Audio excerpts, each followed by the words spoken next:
और पाकिस्तानी सैन्य बजट पर अमेरिका ने भी सवाल उठाए। इस बीच खबर यह है कि बजट की पारदर्शिता और निगरानी पर सवाल उठाए। पाकिस्तानी सेना को जवाबदेही तय करनी होगी, यूएस की तरफ से कहा गया। करीब 17% बढ़ा पाकिस्तानी रक्षा बजट।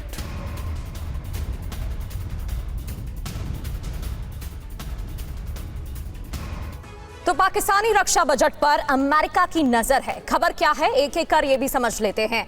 अमेरिकी विदेश विभाग की चिंता।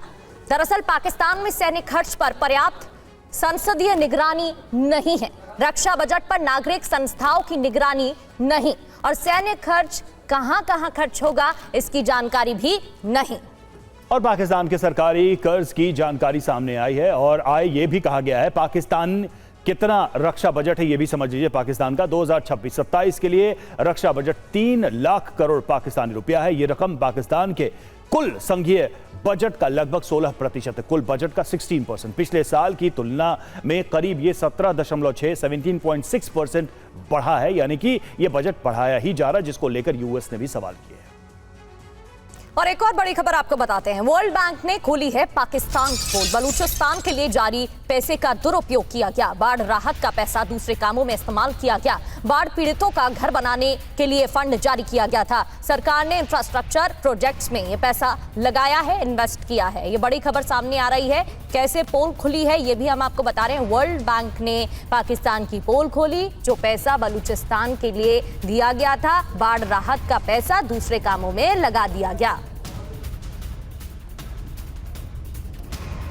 और बलूचिस्तान में बाढ़ राहत का पैसा चुराया गया, ये सवाल है। खबर क्या है ये देखिए। वर्ल्ड बैंक से $213 मिलियन की IFRAP योजना मंजूर हुई, और 2022 बाढ़ प्रभावित परिवारों के लिए मदद और पुनर्निर्माण परियोजना का लक्ष्य सिर्फ राहत नहीं, बिल्ड बैक बेटर था। बलूचिस्तान में ज्यादा सुरक्षित पुनर्निर्माण करने का मकसद था। पाक सरकार ने कहां इस्तेमाल किया इस पैसे का?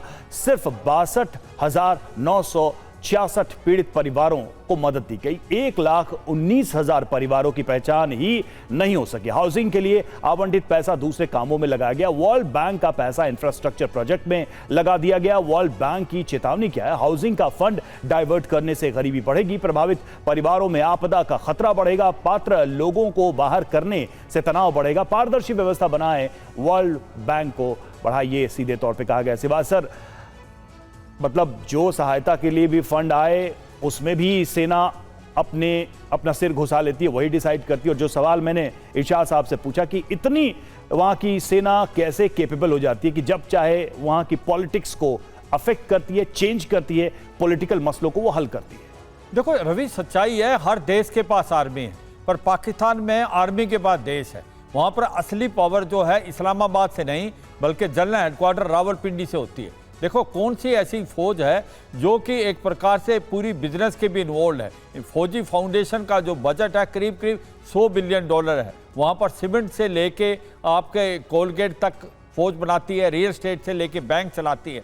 तो ये सच्चाई है कि ये कोई नई बात नहीं है। जो पैसा इनको वर्ल्ड बैंक और IMF से मिला, उस पैसे का ये गलत इस्तेमाल करते हैं और झूठी रिपोर्ट बढ़ाते हैं। बलूचिस्तान के लिए जो पैसा मिला था, जो कि एक प्रकार जो पीड़ित थे फ्लड में, वो पैसा वहाँ यूज नहीं हुआ बल्कि कहीं दूसरे इंफ्रास्ट्रक्चर बनाने में हुआ।